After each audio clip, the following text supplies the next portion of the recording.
ಅದಕ್ಕೆ ರೆಕಮೆಂಡೇಶನ್ ಹೋಗಿದೆ. ಆಮೇಲೆ ಮೂರನೇದು APMC ಬಿಜಾಪುರ್. ಈಗ ತೊರವಿ ಹತ್ರ APMCದು ಒಂದು ಸಬ್ ಯಾರ್ಡ್ ಮಾಡಬೇಕು ಅಂತ ಹೇಳಿ ತೀರ್ಮಾನ ಮಾಡಿ ಅಲ್ಲಿ ಸುಮಾರು ಅಂದಾಜು 24 ಕೋಟಿ ರೂಪಾಯಿ ಅಲ್ಲಿನೂ ಕೂಡ ಮಂಜೂರು ಮಾಡಲಿಕ್ಕೆ ಸ್ಯಾಂಕ್ಷನ್ ಮಾಡಲಿಕ್ಕೆ ಅದನ್ನು ಹೋಗ್ಯದ. ಇವೆಲ್ಲವೂ ಕೂಡ ತೀವ್ರಗತಿಯಿಂದ ಇವೇನು ಕೆಳಗಿನ ಈ ಪ್ರಪೋಸ್ಡ್ ಏನದವ 3 ವಿಷಯಗಳ ಬಗ್ಗೆ ವಿದಿನ್ ಒಂದು 15 ದಿವಸ ಒಳಗಾಗಿ ಮಂಜೂರಾತಿ ಪಡಿತಕ್ಕಂಥ ಕೆಲಸ ನಾನು ಮಾಡ್ತೀನಿ ಅಂತೇಳಿ ಈ ಸಂದರ್ಭದಲ್ಲಿ ನಾನು ಹೇಳ್ತೀನಿ. ಆಮೇಲೆ ಒಟ್ಟಾರೆ ಇದು ನಬಾರ್ಡ್ದು ಏನಪ್ಪ ಅಂದರೆ ಇದು ಗೌರ್ಮೆಂಟ್ ಆಫ್ ಇಂಡಿಯಾದ್ದು. ಇದು ಏನಪ್ಪ ಅಂದ್ರೆ ಸುಮಾರು ಅಲ್ಲಿ ಯಾವ್ಯಾವ ರಾಜ್ಯಕ್ಕೆ ಬಹುಶಃ ನಮ್ಮ ಬಿಜಾಪುರ ನಮ್ಮ ಕರ್ನಾಟಕಕ್ಕೆ ಸುಮಾರು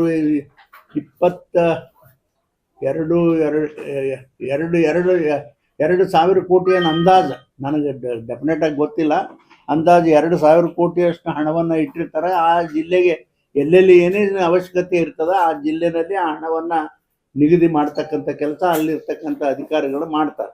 ಅದು ಮಾಡಿದ ಮೇಲೆ ಇಲ್ಲಿ ನಮ್ಮ DD ಅವರು ಇರ್ತಾರಲ್ಲ, ಯಾವುದು ನಬಾರ್ಡ್ DD ಅವರು ಅವ್ರು ರೆಕಮೆಂಡ್ ಮಾಡಿ ಕಳಿಸಿದ ಮೇಲೆ ಇದು ಸುಮಾರು ಇದಕ್ಕೆ ಬೇರೆ ಇವೆಲ್ಲ ಕಮರ್ಷಿಯಲ್ ಈ ಬೇರೆ ಬ್ಯಾಂಕ್ಗಳಿಗೆ ಹೋದರೆ 13-14% ರೇಟ್ ಆಫ್ ಇಂಟ್ರೆಸ್ಟ್ ಇರ್ತದೆ. ಆದರೆ ಇದು ನಮ್ಮ ನಬಾರ್ಡ್ದಿಂದ ಏನಂದ್ರೆ ಬರೀ 2.5 ರೇಟ್ ಆಫ್ ಇಂಟ್ರೆಸ್ಟ್ ಮೇಲೆ ಅವ್ರಿಗೆ ಹಣವನ್ನು ಕೊಡ್ತಕ್ಕಂಥ ಪ್ರಯಾಸ ಆಗಿರ್ತದೆ. 3 ವರ್ಷಗಳ ಕಾಲ ಯಾವುದೂ ರಿಕವರಿ ಇರೋದಿಲ್ಲ. 3 ವರ್ಷದ ನಂತರ ಇದು ಸುಮಾರು ಅಂದಾಜು 10 ವರ್ಷಗಳ ಕಾಲ ಈ ಹಣವನ್ನು ರಿಕವರಿ ಈ ನಬಾರ್ಡ್ನವ್ರಿಗೆ ಹಣ ತಿರುಗಿ ವಾಪಸ್ ಕೊಡ್ತಕ್ಕಂಥ ಕೆಲಸ ಮಾಡಿದಾಗ ಮಾತ್ರ ಅವರು ಹೊಳ್ಳಿ ಅದನ್ನು ಯಾವ್ಯಾವ ಕೆಲಸಕ್ಕೆ ಹಾಕ್ಬಿಟ್ಟಿರ್ತಾರೋ ಅದನ್ನು ಅಧಿಕಾರನ ಸಂಪೂರ್ಣ ರಾಜ್ಯ ಸರ್ಕಾರಗಳಿಗೆ ಕೊಡ್ತಕ್ಕಂಥ ಕೆಲಸ ಇದು ನಬಾರ್ಡ್ದು.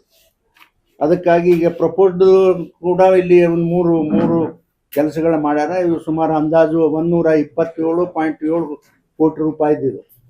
ಸುಮಾರು ಎರಡೂ ಕೂಡಿದ್ರೆ ಸುಮಾರು ಅಂದಾಜು 231 ಕ್ರೋರ್ ಆಗ್ತದೆ. ಎರಡೂ ಸೇರಿದ್ರೆ 230 ಕ್ರೋರ್ ರುಪೀಸು ನಬಾರ್ಡ್ ಹಣ ನಮ್ಮ ಜಿಲ್ಲೆಗೆ ಮಂಜೂರಾಗ್ಯದ ಅಂತೇಳಿ ನಾನು ಹೇಳಲಿಕ್ಕೆ ಬಯಸ್ತೀನಿ.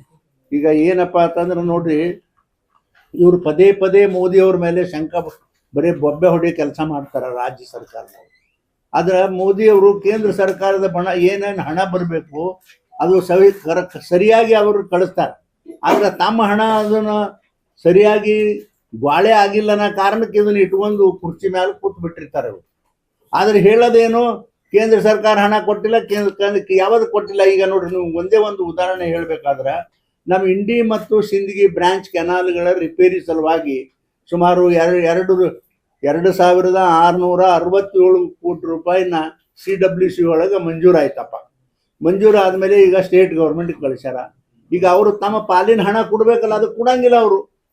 ಆಮೇಲೆ ಈಗ ನೋಡಿ, ನಾವು ಸ್ಯಾಂಕ್ಷನ್ ಬಂದದ್ದಂತೂ ನಾನು ಮಾಡ್ಕೊಂಡು ಬಂದೀನಿ. ಈಗ ಅವ್ರು ಹಣ ಕೊಡದೇ ಇದ್ರೆ ಏನು ಮಾಡೋದು? ಕೇಂದ್ರ ಸರ್ಕಾರದಂತೂ ಕೊಟ್ಟಿರ್ತಾರೆ, ಅದನ್ನ ಇಟ್ಕೊಂಡು ಕೂತು ಬಿಟ್ಟಿರ್ತಾರೆ.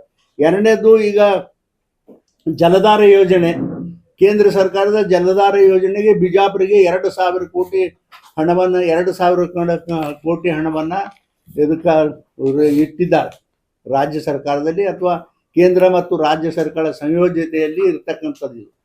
ಆದರೆ ನಾನು ಮೊನ್ನೆ ಒಂದು ಪೇಪರ್ನಲ್ಲಿ ಓದಿದೆ, ಇಡೀ 5-6 ರಾಜ್ಯಗಳಲ್ಲಿ ಇದು ಭ್ರಷ್ಟಾಚಾರ ಆಗ್ಯದ. ಅದರಲ್ಲಿ ಎಲ್ಲಕ್ಕಿಂತಲೂ ಹೆಚ್ಚಿಗೆ ಕರ್ನಾಟಕದಲ್ಲಿ ಹೆಚ್ಚಿಗೆ ಭ್ರಷ್ಟಾಚಾರ ಈ ಜಲಧಾರ ಯೋಜನೆಯಲ್ಲಿ ಭ್ರಷ್ಟಾಚಾರ ಆಗ್ಯದ ಅಂತಕ್ಕಂಥದ್ದು ನಿಮ್ಮ ಪತ್ರಿಕೆಗಳಲ್ಲಿ ನಾನು ಓದಿದ್ದೀನಿ. ಮತ್ತು ಈ ರೀತಿ ಆದರೆ ಹೆಂಗೆ ಮಾಡೋದು? ಆದರೆ ಕೇಂದ್ರದ ಹಣ ಅಂತೂ ಬಂದಿರ್ತದೆ, ರಾಜ್ಯದ ಹಣ ಇವ್ರು ಕೊಡಬೇಕಾದದ್ದು ಯಾವುದ್ಯಾವುದೋ ಕಾರಣಕ್ಕೆ ಇವರು ತಡ ಮಾಡಿಬಿಡ್ತಾರೆ. ಇದಕ್ಕಾಗಿ ಇದು ಎಲ್ಲ ತೊಂದರೆ ಆಗ್ಯದ. ಈಗ ಆಮೇಲೆ ಬಹಳ ಆಶ್ಚರ್ಯದ ಕೆಲಸ ಏನು ಅಂದ್ರೆ, ಹಿಂದೆ ನಮ್ಮ ಸರ್ಕಾರ ಇತ್ತು, ಇವರು ಸಿದ್ದರಾಮಯ್ಯನ ಸರ್ಕಾರ ಬಂದು 2.5 ವರ್ಷ ಆಯ್ತು ಇವತ್ತಿಗೆ. ಈ ಹಿಂದೆ ಏನು ರಾಜ್ಯ ಸರ್ಕಾರದಲ್ಲಿ BJP ಸರ್ಕಾರ ಮಂಜೂರಾತಿ ಮಾಡಿದ್ದು, ಅವು ಯಾವ ಕೆಲಸನೂ ಒಂದೂ ಕೂಡ ಪೂರ್ತಿ ಮಾಡಿಲ್ಲ. ಒಂದು ಕೆಲಸನೂ ಕೂಡ ಇವತ್ತಿಗೂ ಪೂರ್ತಿ ಮಾಡಿಲ್ಲ 2.5 ವರ್ಷ ಆದ್ರೆ ಹೇಳೋದು ಮಾತ್ರ, ನೋಡ್ರಿ ಮೋದಿ ರೊಕ್ಕ ಕೊಟ್ಟಿಲ್ಲ, ಮೋದಿ ಕೆಲಸ ಮಾಡಿಲ್ಲ ಅಂತ ಹೇಳ್ತಾರೆ. ಆದರೆ ಇಲ್ಲಿ BJP ಸರ್ಕಾರ ಮಂಜೂರಾತಿ ಮಾಡಿದ ಕೆಲಸ ಯಾವುದೂ ಕೂಡ ಇವತ್ತಿಗೂ ಮಾಡಿಲ್ಲ ಅಂತಕ್ಕಂಥದ್ದು ನಾನು ಬಹಳ ಸ್ಪಷ್ಟವಾಗಿ ಹೇಳ್ತೀನಿ. ಅದರ ಜೊತೆಗೆ ಈಗ ನಮ್ಮ ನಮ್ಮ ಸರ್ಕಾರದಲ್ಲಿ ಸುಮಾರು 300 ಕೋಟಿ ರೂಪಾಯಿ ವೆಚ್ಚದಲ್ಲಿ ರೇವಣಸಿದ್ದೇಶ್ವರ ಯಾತ ನೀರಾವರಿ ನಾವು ಅಡಿಗಲ್ಲ ಹಾಕಿದೆವು. ಬೊಮ್ಮಾಯಿಯವರು ಮುಖ್ಯಮಂತ್ರಿಗಾದಾಗ ಅಡಿಗಲ್ಲ ಹಾಕಿದ್ರು. ಆಮೇಲೆ ಅದರಲ್ಲಿ ಸುಮಾರು 500 ಕೋಟಿಯಲ್ಲಿ 300 ರೂಪಾಯಿ 200 ಕೋಟಿ ರೂಪಾಯಿ ಕೆರೆ 19 ಕೆರೆ ನೀರು ತುಂಬು ಕೆಲಸ ಮಾಡೋದು. ಅದನ್ನು ಅರ್ಧಂಬರ್ಧ ಆ ರೊಕ್ಕ ಮಂಜೂರಾದದ್ದು ಕೂಡ ಅರ್ಧ ಕೆಲಸ ಮಾಡ್ಯಾರ. ಈ ರೇವಣಸಿದ್ದೇಶ್ವರದು ಇನ್ನೂ ಫಸ್ಟ್ ಫೇಜ್ನು ಪೂರ್ತಿ ಕಂಪ್ಲೀಟ್ ಆಗಲಿಲ್ಲ. ಅಂದರೆ ಇದು ನಾ ಯಾಕೆ ಹೇಳ್ತೀನಿ ಅಂತಂದರೆ, ಹಿಂದೆ ನಮ್ಮ ಸರ್ಕಾರ ಮಾಡೋದು ಕೂಡ ಇವತ್ತು ಇವರು ಪ್ರಾಮಾಣಿಕರವಾಗಿ ಯಾವ ಕೆಲಸನೂ ಕೂಡ ಇಲ್ಲಿ ಮಂಜೂರಾತಿ ಮಾಡೋದು ಕೆಲಸಗಳನ್ನು ಸಂಪೂರ್ಣವಾಗಿ ಅವು ಕೆಲಸ ಮಾಡಿಲ್ಲ ಅಂತಕ್ಕಂಥ ಮಾತು ಬಹಳ ಸ್ಪಷ್ಟವಾಗಿ ಈ ಸಂದರ್ಭದಲ್ಲಿ ನಾನು ಹೇಳಲಿಕ್ಕೆ ಬಯಸ್ತೇನೆ.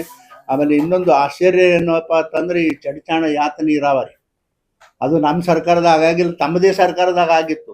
ಸುಮಾರು ಎಂ ಬಿ ಪಾಟೀಲ್ರು ಬಹುಶಃ ಅವತ್ತು ಇರಿಗೇಷನ್ ಮಂತ್ರಿಗಳಾಗಿದ್ದರು ಹಿಂದೆ, ಈಗಲ್ಲ, ಹಿಂದೆ. ಅವಾಗ ಇದ್ದಾಗ 500 ಕೋಟಿ ರೂಪಾಯಿ ಹಣ ಮಂಜೂರಾತಿ ಮಾಡಿದ್ರು. ಅದಕ್ಕೆ ಚಡಿಚಾಣ ಯಾತ ನೀರಾವರಿ. ಆ ಚಡಿಚಾಣ ಯಾತ ನೀರಾವರಿಯಿಂದ ಸುಮಾರು 7 ಹಳ್ಳಿಗಳಿಗೆ ನೀರಾವರಿ ಆಗಬೇಕು. ಸುಮಾರು 22,000 ಎಕರೆ ನೀರಾವರಿ ಆಗಬೇಕು ಆ 7 ಹಳ್ಳಿ ಕೂಡಿ. ಇವತ್ತಿಗೂ ಕೂಡ ಒಂದು ಹಳ್ಳಿಗೂ ಕೂಡ ಒಂದು ಅರ್ಧ ಎಕರೆಗೂ ಕೂಡ ನೀರು ಬಂದಿಲ್ಲ. ರೊಕ್ಕ ಖರ್ಚಾಗ್ಯದ. ಆಮೇಲೆ 700 ಕೋಟಿ ಅದು 500 ಕೋಟಿ ರೂಪಾಯಿ ಬಿಲ್ ತೊಗೊಂಡು ಹೋಗ್ಬಿಟ್ಟಾರೆ ಎಲ್ಲರೂ. ಯಾರ್ಯಾರ ಪಾಲಿಗೆ ಬರ್ತದೋ ಬಿಲ್ ತೊಗೊಂಡು ಹೋಗ್ರೆ, ಕೆಲಸ ಮಾತ್ರ ಏನು ಪೂರ್ತಿ ಆಗಿಲ್ಲ.